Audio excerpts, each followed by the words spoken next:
पुण्यात एका अशा देवीचं मंदिर आहे जिच्या आशीर्वादामुळे भक्तांची लग्न जुळून येतात अशी श्रद्धा आहे. आणि या देवीचं नाव आहे पिवळी जोगेश्वरी. पुण्याच्या शुक्रवार पेठेत असणाऱ्या पिवळ्या जोगेश्वरीच्या दर्शनाला राज्यभरातनं भाविक येत असतात. या देवीकडे येऊन लग्न जुळवण्यासाठी साकडं घातलं जातं. देवीच्या मूर्तीचं स्फटिक हे पिवळ्या रंगांमध्ये असल्याने देवीला पिवळी जोगेश्वरी असं नाव पडलंय असं सांगतात.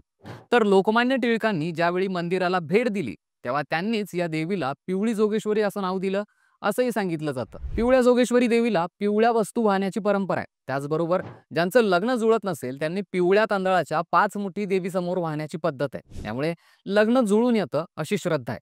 यामुळे लांबून भाविक पिवळ्या जोगेश्वरी मंदिरामध्ये दर्शनासाठी येतात. हे मंदिर साधारणतः 250 ते 300 वर्षांपूर्वीच आहे. पण आजही देवीच्या दर्शनासाठी नवरात्रोत्सवादरम्यान भक्तांची रांग लागते. नवरात्रीच्या 9 दिवसात विविध वाहनांवर आरूढ होऊन अशा या देवीची पूजा केली जाते. या मंदिरात देवीची मूर्ती ही पिवळ्या छटेची असून तिची उंची 2.25 फूट इतकी आहे. या अष्टभुजा देवीच्या हातात विविध आयुध आहेत. या मंदिराची मालकी ही खासगी आहे. मग शेअर करा ही रील ज्याला पिवळ्या जोगेश्वरीच्या दर्शनाची गरज आहे आणि लगाव बत्तीला फॉलो करा.